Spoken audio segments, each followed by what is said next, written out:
Hello, my name is Starlight. Welcome to my YouTube channel. And if you like this video, give it a thumbs up.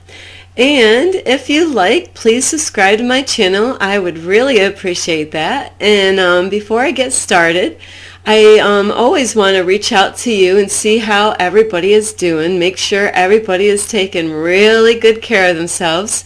And not just to take care of yourself, if you have a husband or wife, boyfriend or girlfriend, or even other family members that are there loving and supporting you, and little kids, make sure you're taking good care of them. Make sure you let them know how much you love them, and give them a hug and a kiss. Yeah, I said that. Even your teenagers, they need that. They need to know how much you love them.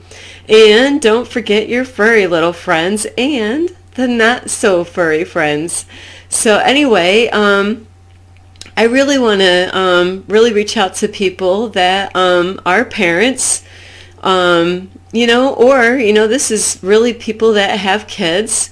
And, this title is, do you have a favorite, in your house, with your kids? And, maybe you have like 3 or 4 kids or even more, maybe even 2, more than 1, of course. This is for parents that have more than 1, and children, that is, not pets. Maybe you do have a special pet, a favorite pet. But how about your kids we're talking about? And this also can be with grandparents, grandmas and grandpas. Is there like a certain grandchild that you favorite, more than the other ones?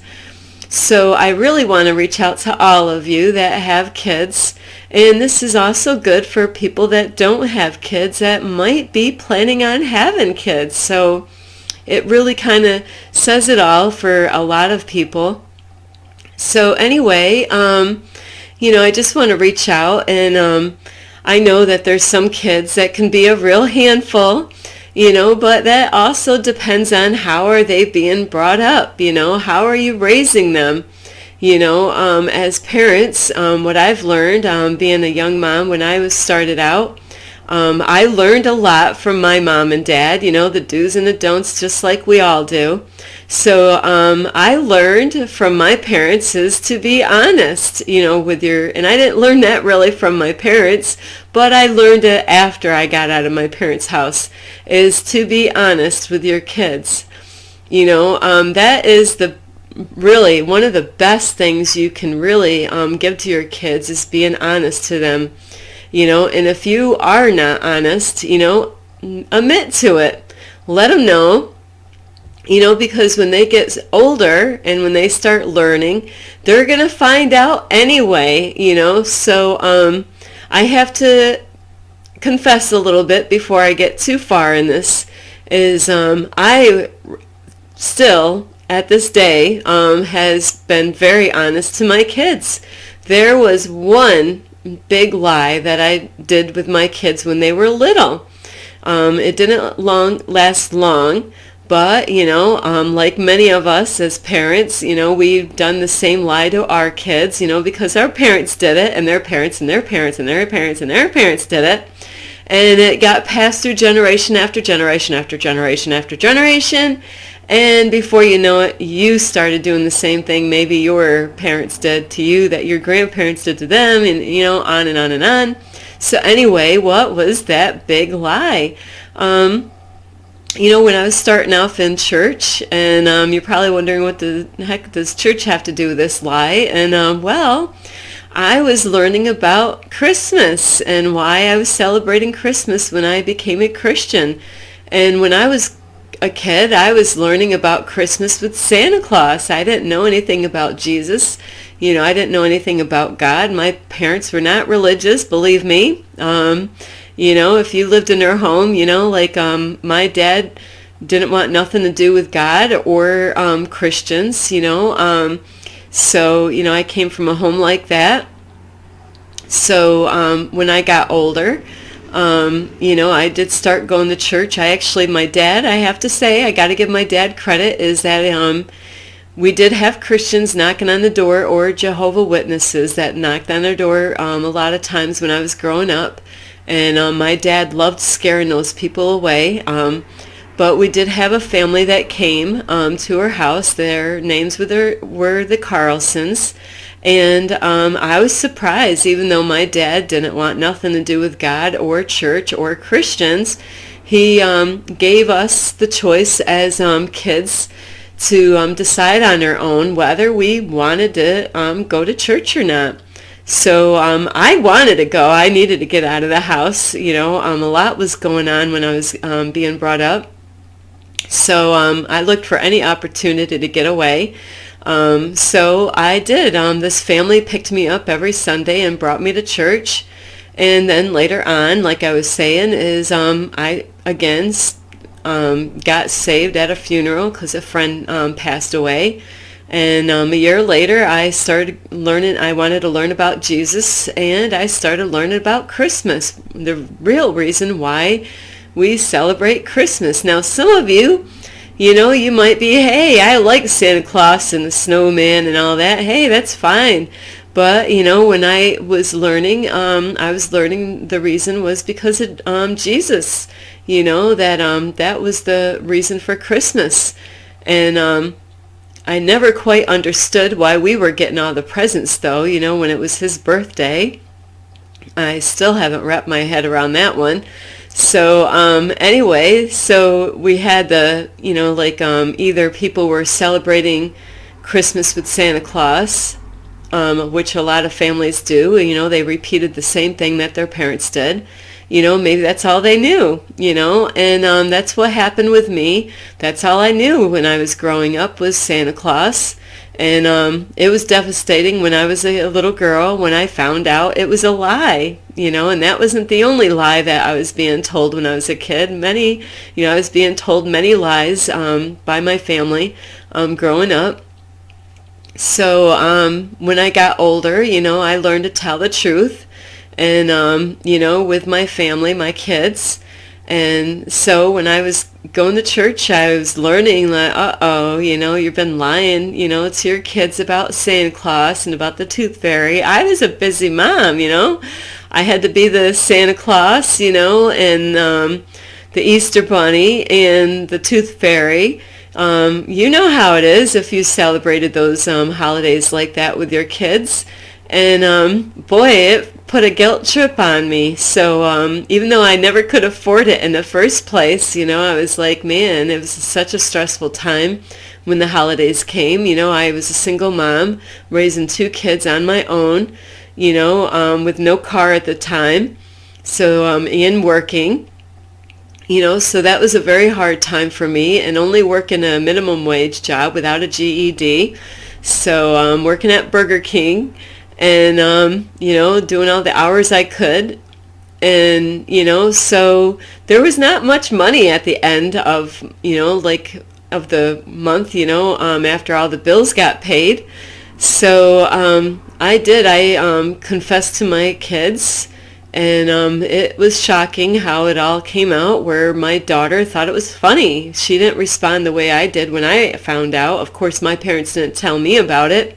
I was quite old at the time when I found out that there was no such thing about Santa Claus, and it devastated me. It really ruined my whole childhood. I mean, my childhood wasn't good in the first place, but man, that was a bomb.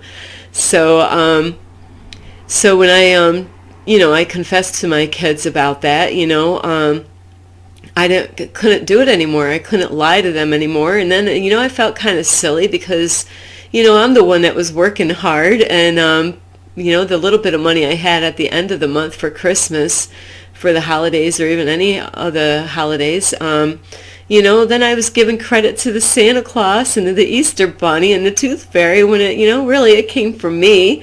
And so my daughter thought it was funny. She's like, like you're the one that ate all the cookies, and because that's what we did. I would have cookies, made cookies, and my kids knew, especially my daughter because she was older.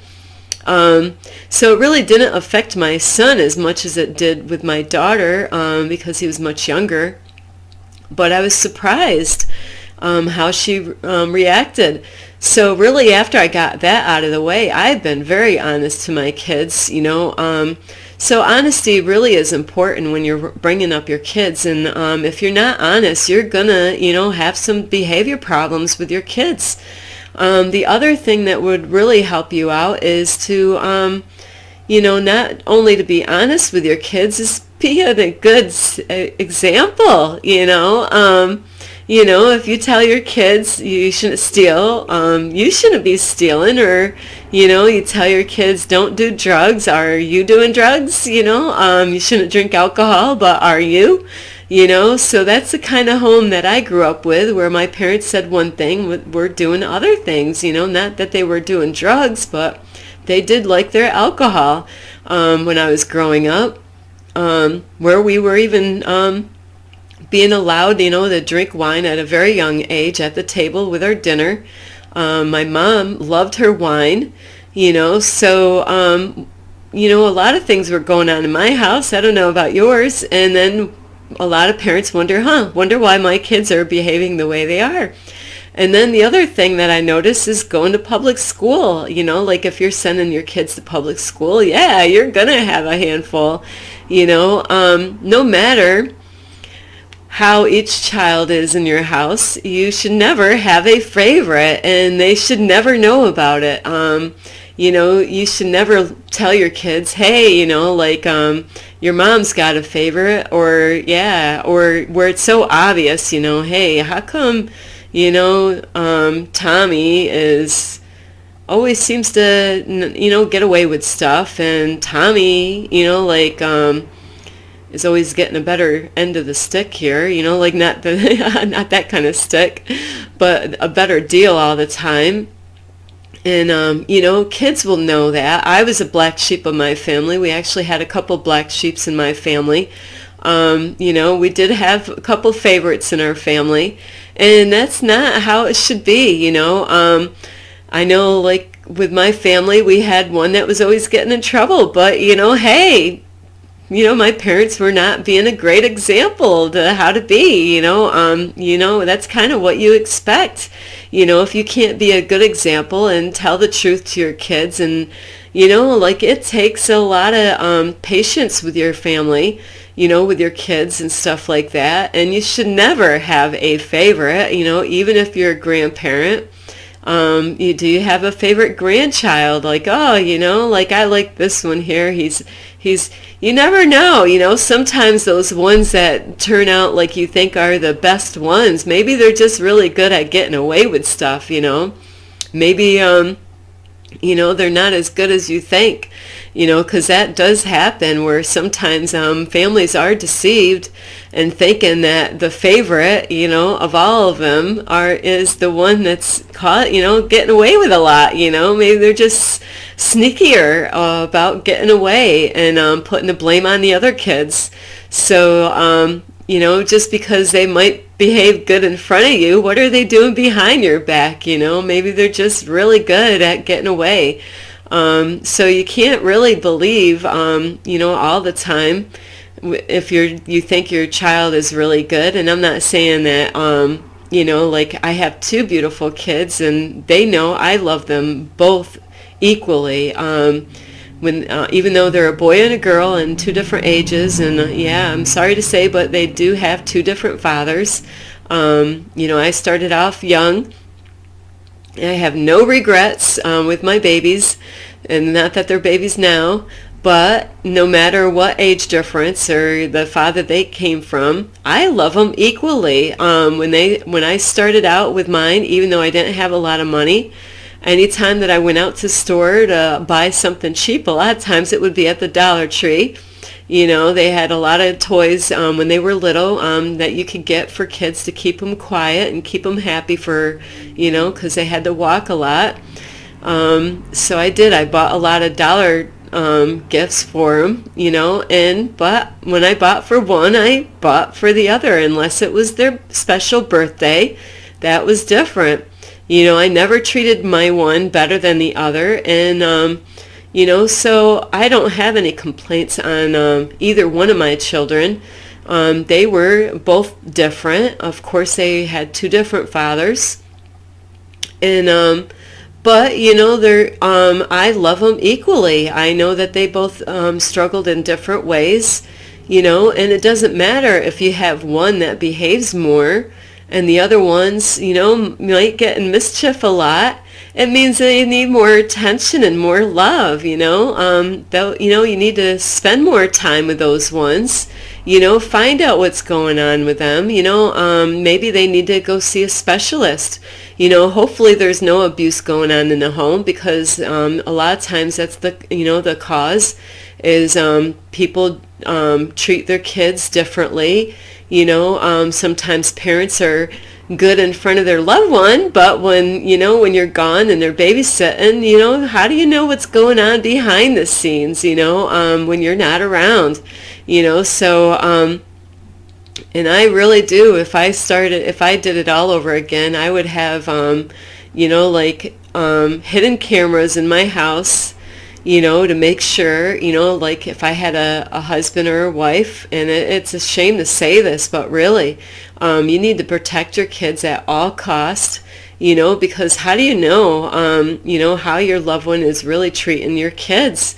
The wife could be verbally abusing the kids at home when the husband's not around, or even beating your child and you would never even know it. And, or, the same as a man. A man could be doing things with your daughters or with their sons that you're not even aware of when you're not around, or even grandpa or grandma. I hate to bring them in, but yes, even grandpa and grandma can be guilty of stuff, or babysitters, or any relative, or your friends, whoever. I learned at a very young age, when I had my kids, I wasn't going to have my family babysit my kids, that was definitely not going to happen. So, and that's sad to say, not everybody comes from a safe family. And that's why I wanted to do a YouTube channel, is to protect those little ones. We do at all cost, so you really need to make sure you don't have a favorite, make sure, you spend quality time with all of them, and equally, and not to favoritism, because all those kids are going to know about it. They're going to know that, hey, you love, let me see, Tiffany, Tiffany's your favorite, huh? That Tiffany shouldn't be your favorite, and the other brothers and sisters or whoever is gonna know that Tiffany's the favorite. They might want to treat Tiffany like, they might not want to be so kind to Tiffany if they find out if you're treating that one better than the other ones. Maybe one gets better grades, how are you treating them, are you spending enough time with the ones that aren't getting enough good grades? If they're not getting good grades, maybe they need more attention. Maybe too much attention is going on to the one child or the other ones. You do have to make sure you take care of all of them. And they're going to know it when they get older, and when they get smart. They're not going to be blind to this stuff, and a lot of kids notice this stuff when it comes to holiday time, whether you lie to your kids or not about the holidays, or, maybe you're being honest, or maybe you don't even celebrate Christmas, they'll know when they get gifts. They'll be like, wow, my toy costed only how much, so when it came to Christmas time, like when my kids got older, like we try to spend the same amount.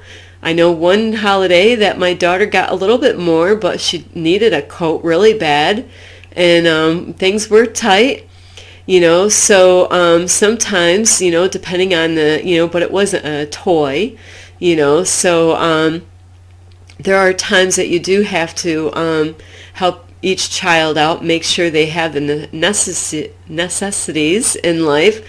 That is more important than toys and goodies, or things that are just going to get tossed in the corner somewhere.